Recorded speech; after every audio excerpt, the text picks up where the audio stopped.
I'm Corey Morris from Voltage, and this is the S.M.E Stories Podcast. You are now listening to the next great small business podcast. Welcome to the S.M.E Stories Podcast, where it is all about small businesses in Canada. And here's your host, Ken Alfred. Hey, everybody, thanks for on the show. We got a great episode today with Corey Morris. Now, Corey is the founder and CEO of Voltage, a premier digital agency focused on digital marketing and websites. He is also the author of the Digital Marketing Success Plan that details why companies need a documented, objective, and accountable digital marketing plan in today's era of an unprecedented change in the digital marketing industry. Corey spent nearly 20 years working in strategic and leadership roles focused on growing national and local client brands with award-winning ROI-generated digital strategies. His industry leadership, client success, and community-focused work made him the recipient of the KCDMA 2019 Marketer of the Year Award. So we're going to have a great time today with Corey, and we're going to learn about digital marketing, especially in the growing trends in 2024. So sit back and absorb. All right, guys, we have Corey Morris from Voltage and the author of the new book. And Corey, what's the name of the book? It's the Digital Marketing Success Plan. There you go. So we're going to talk a bit about both today on the show, and there, product place. We'll make sure to put that in the show notes as well. So Corey, how you doing, my friend? Everything good here? And you guys are in Kansas City, correct? Yeah, I'm in Kansas City, doing well. Doing well. Weather is good.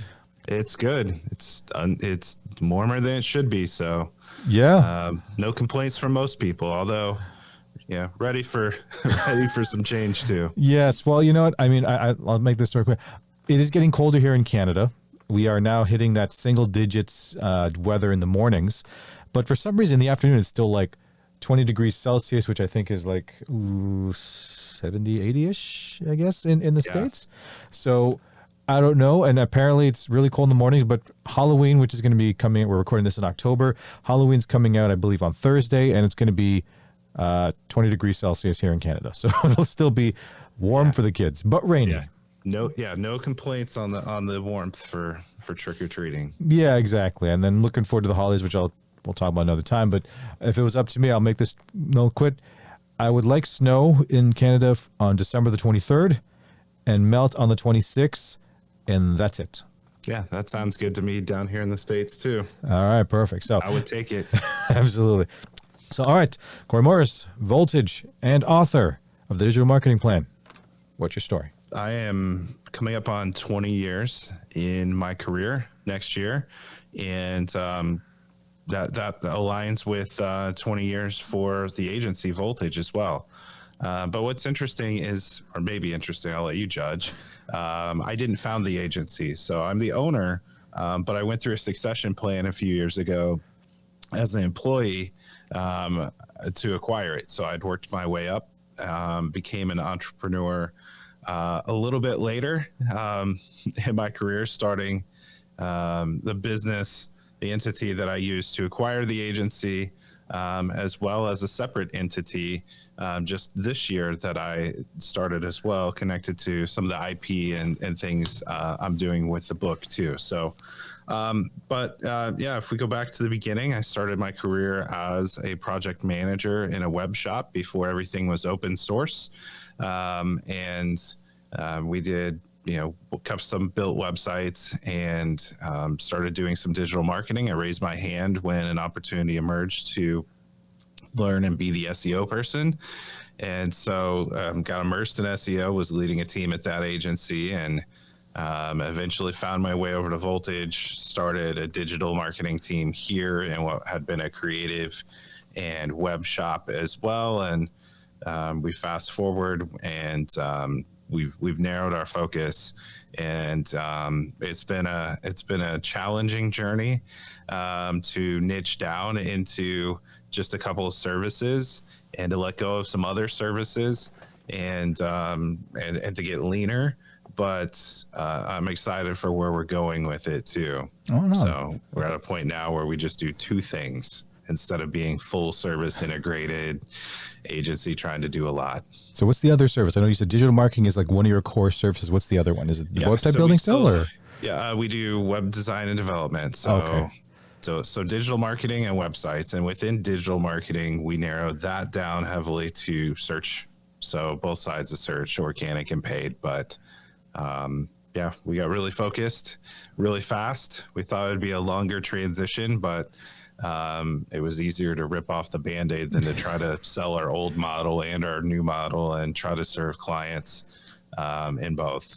So let me ask you this then. So you niche down to those two other ones. So what was the determining factor in saying, if you had so if you can list some of the services that you guys don't offer anymore, only because I wanted the users to understand to say, okay, well, how did you decide to focus on those two? Was it just revenue or just basically interest in, you really think you can do those ones, and the other ones, which let's say did make money, just, there's either no passion for it, or there's just, you don't see that service being a long-term service that you can continue supporting? Yeah, that's an excellent question. And we were 20 something people, and trying to do everything across a wide spectrum that clients needed or would ask about, but realized that we were stressed out and stretched thin in certain areas where we couldn't be the expert. Like, we might have one person who was our expert on email marketing and automation, and they have to learn 11 different CRMs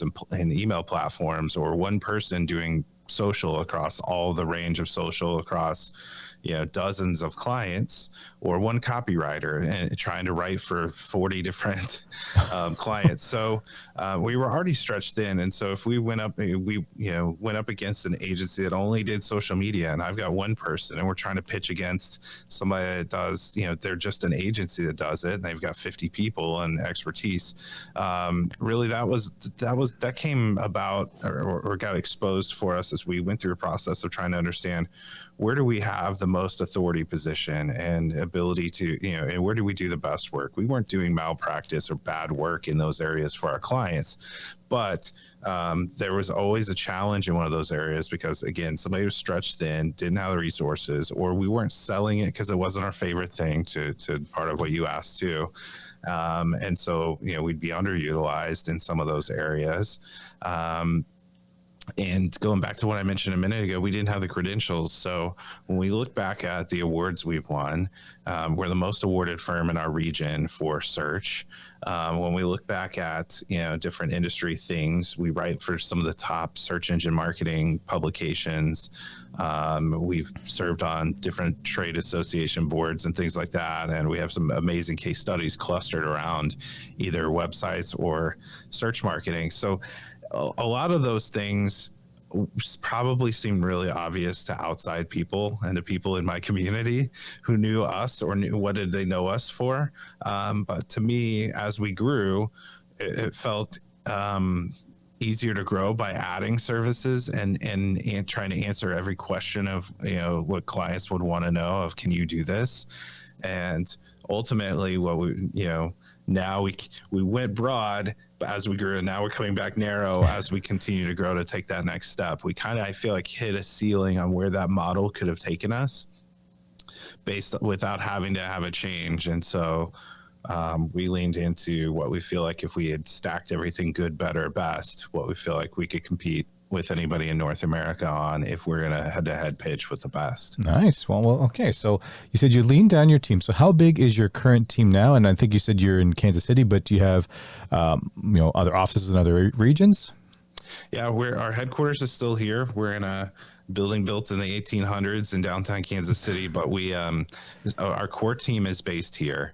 But we have a collective of some of the best of the best in terms of people around the country who support us as well. So while we don't do all the things anymore, we still get asked for some of those things. And so we do have people who don't work here in our office who are part of the team as well. So it's been an interesting mixture to make sure that I have senior level talent on everything instead of having to just staff a whole bunch of things. Right, like ad hoc kind of thing. Make sure. Yeah. Interesting. So then what are your plans for the next few years? Like, where do you see, Voltage going, but also, I know we're going to get into your book as well in a couple of seconds, but, maybe writing a second one or a third one. Who knows? What are your plans for the next 5 years, Corey? So I've got some pretty aggressive goals, and there's been less friction by just doing a couple of things and trying to do them well. So scaling those and focusing on quality, not quantity, it has made it a lot easier and a lot more clear of a path. So we have some revenue goals and most importantly, kind of bottom line goals. As my goal is to retain the talent and the core team I have, add some great new people to it, but scale in a much more intentional way next time, compared to what we did to get to here, and do it with purpose. It was humbling the other day. We've got a position that we're trying to hire for now, and I overheard my team,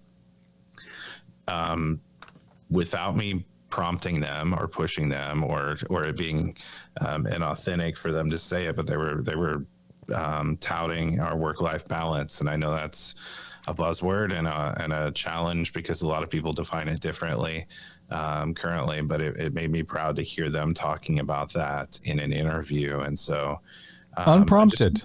Unprompted. Wow. So I want to maintain the standard that we've set as we scale and do it a lot more intentionally to get to the next milestone. All right. So, all right. Oh, that's pretty cool here. So, you run your business, you're running both businesses right now and stuff like that. So what were your biggest cost drivers, when you took it over? Because I guess your story is kind of a bit of an entrepreneur, right? Like you started with a company and because some people think entrepreneurs, you have to totally start a brand new entity, but in some cases that's the case. But in your case too, you actually started and you became the CEO from within. So that's actually a pretty cool story there. So from that perspective, you got to see the business from the inside out, as opposed to just being just a regular staff member. You build your way up through management. So what were the biggest cost drivers you noticed when you took over the company? You're totally right. I mean, I did get to see it. I was in the books. We were able to plan for it for a bit. We brought in some, outside people to give us an outside perspective and help us navigate that process. My goal when I took it over was to just, for the first year, really not make any changes, kind of have a nice, easy transition period. But the deeper I got into it, that's what led to making some of those decisions and changes early on. Admittedly, even though I had been president before I was formally the owner and added the CEO title to that early on, I realized that, some of my cautious and measured approach to things was slowing me down on making decisions, and sometimes making, and I wasn't always seeing the fact that delaying a decision or not making a decision has its own risks associated with it as well. And so, admittedly, I've had to learn to be more decisive and make quicker decisions, even if sometimes they're wrong, and we could walk it back versus status quo and doing things away without challenging, like why have we done that the same way for 19 years or we did that when we were this size and now we're this size. That same solution, the solution's not the same to solve the problem as we grow. Yeah, I mean, I think that's the challenge, right? And it's onto a related note, like, so with my in-laws, they run a big company in Hong Kong, right? And they're thinking about succession planning as well. And my wife, Mrs. K, and her two sisters most likely are probably going to take it over. They have no intention of wanting to take it over at this point. So the husbands and the wives, we all said that most likely, because we all have different, like, my brother-in-law and my soon-to-be sister-in-law, we all kind of have a business background, and none of the sisters kind of do. So we know that, okay, it's not going to come to us, right, as being like the marrying into the family. It's still going to go to the daughters. And so even though they don't have any interest in it, I'm like, well, they have a management team that, well, like you said, the company won't collapse, when you guys take it over.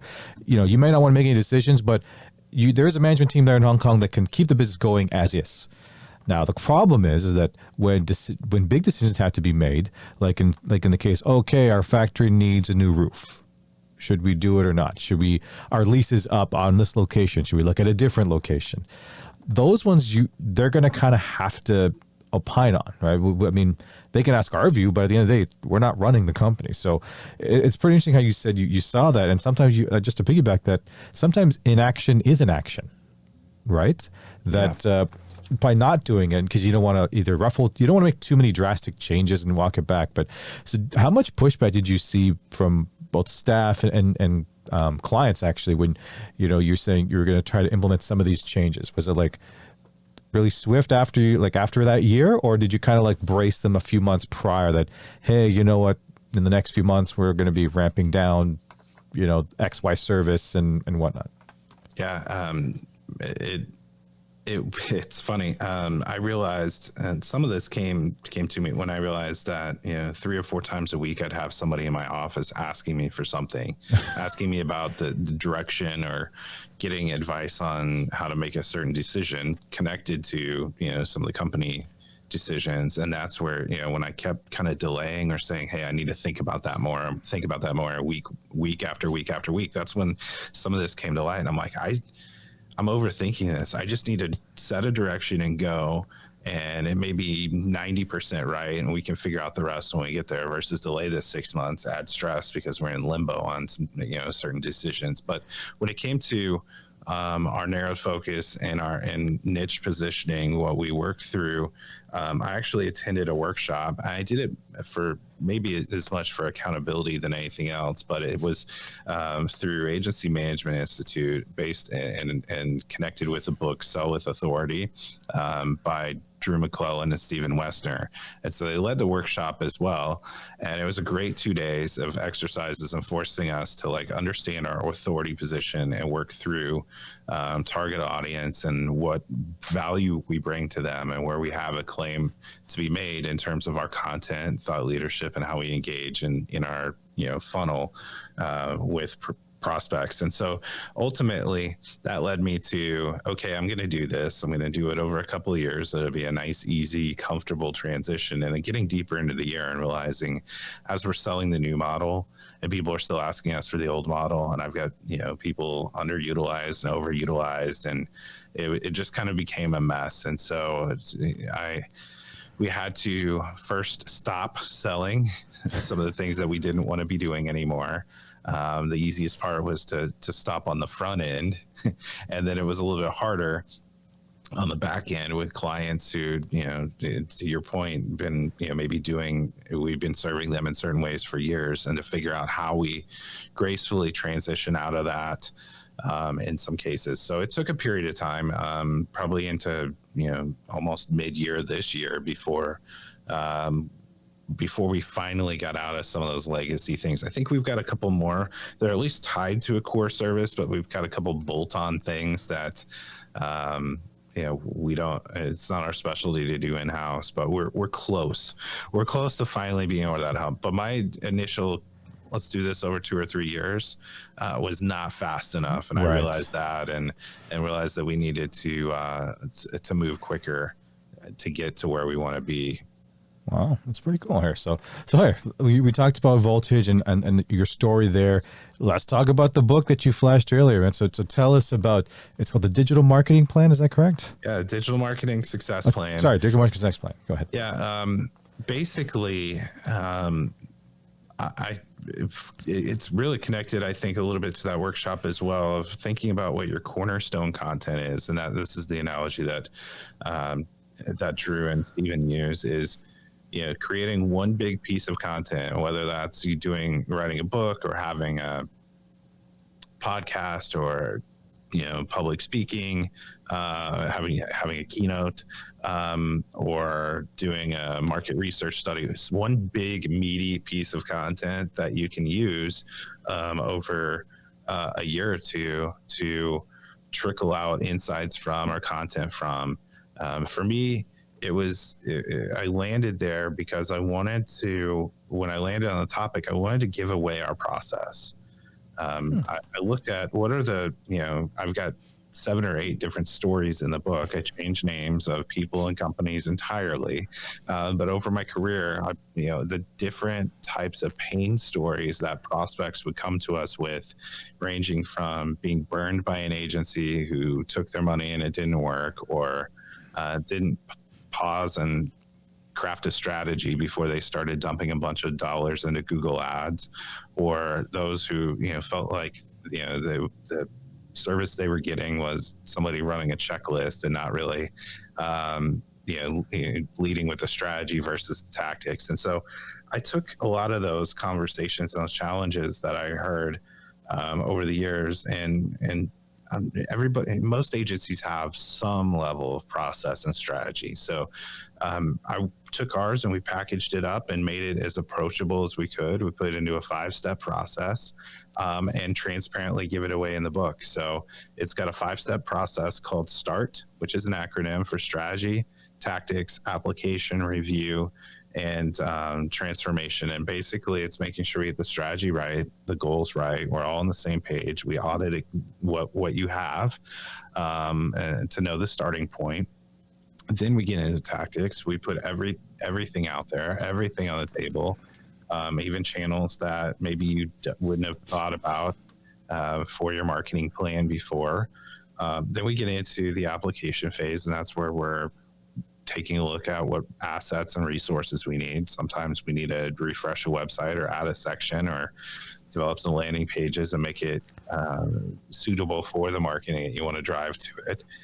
We make sure in the review layer that we've got everything set up to be able to track it properly, attribution, measure it, and understand all in ROI, not just ad spend or not just pieces of it, as well as then the transformation phase where we actually make this accountable, actionable, scheduled out, and it's not just this thing that we crafted and then we put on the shelf when things get busy in 2 months, especially with all the hats you may wear in a startup or growing and scaling business where you don't have a full marketing team yet. And so it's essentially giving away the process, giving a template for how to do it, and sharing openly what we do.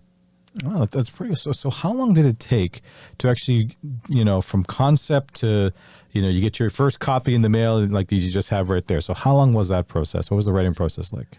Yeah, I started about this time last year, but the first 6 weeks were spent on looking at our process, looking inward. When I landed on what the topic was and moved off of a more high level theoretical topic into an actionable one, I sat down with my team and we looked at, okay, what is the strategy process we go through now? How can we make this approachable? How can we get this into a certain number of steps? If we were to just share this and give this away to somebody to be able to spend 10 or 20 bucks and buy the book and self-implement. So it took us a bit to work through that and to organize it in that kind of way. And then I signed on with a publisher, and I think we kicked that off in November.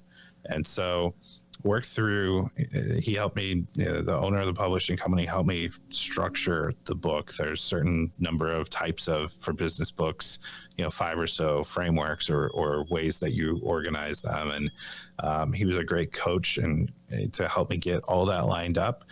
I blocked out some time in January and did the bulk of the writing there.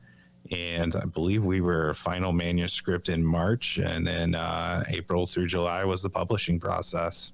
Wow. So I think because one of my previous guests, she also wrote a book as well, and hers more like coaching, leadership, and stuff like that. Claudia Pereira, which you'll hear about later on. But just learn the intricacies of actually creating a book is not as simple, right? Like, yeah, you could probably just write it all in a Google Doc and Microsoft Word, and I don't know if that's what you started with, but I guess all the details that you have to figure out in terms of how do you structure it, would you have to cut stuff out, and do you expand on things? Did you find that process challenging, or did you find it like refreshing, or like was it hard to cut stuff out, or was there anything that you're missing that you feel like, oh, I should have just added this or cut this out? I think I ended up landing at the 20,000, 24,000 word mark or somewhere in there, which was kind of the goal. But it took some time and focus, and I had to not burn out while trying to write it. I remember sitting in my lawn chair with my son playing basketball in the driveway on my MacBook, trying to hammer out an extra appendices or a couple of appendices or an extra section to a chapter. So the stories were easy, right? Because they were the narratives. They were easy to write and get into. And then the what and why were the second easiest for each chapter in that 5-step process. The how-to, that's where I came back and challenged myself. I said, I want to make this I want to connect the dots as much as possible and create a how-to, essentially, and bullet point instructions in each chapter to help people self-implement parts or all of this in their own situations. And that was the most challenging part because I had to get as how-to descriptive as I could, despite the fact that there are so many different types of businesses and stages that somebody could engage with this process in. But it definitely was a balance. I'm glad I had a coach and some motivation to not miss some deadlines, self-imposed deadlines as well. I didn't want this to be a 3 or 5 year project. I wanted this to be done and out within a year. So did you look into, like, I know some authors, they some of the writers, they thought about ghostwriting. Did you look into that as well, or did you really want to kind of like really write it from your the virtual pen to paper? Yeah, I wanted to write it. I write for, Search Engine Journal, Search Engine Land, and Forbes, and I wanted, I enjoy writing, and 1,500 word articles. And so I felt confident in the ability to write it, and knowing that it was our process, I'd have to go back to my team to clarify a couple of things. I wanted them to feel some ownership in it as well, because it's essentially what we deliver on for clients who come to us and want us to do it for them. And so that would have been probably more work, working with a ghostwriter to have them get it right, or editing. Yes. Then I felt like it would have just getting it out of my own head. Right. In your voice too, right? In your voice as well, right? Because when you're writing, it's kind of coming from your mouth almost. Yeah, and I had to get a little bit coaching to the executive editor and editing rounds.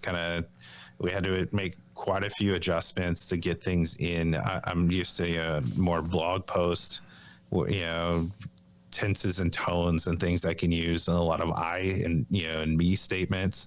It's a little bit more formal, right, when you're writing a business book, and so I had to learn some of that nuance as well. Now in the stories, obviously, but in the how-to, and make sure that it was buttoned up. And so it was nice having that process and having those resources in place. And I feel like I had the right support system for me writing it, where I had a rough draft coming out of a 2-day in-person meeting with a publisher, a very, very rough draft and a framework, but some of those things that talking to a colleague, I know, were hard to get over that hump, and I would have had challenges there too if I didn't have somebody to at least coach me through the first couple of steps. That's pretty cool, Corey. So where can people reach out and find you? Yeah, there's 3 different ways.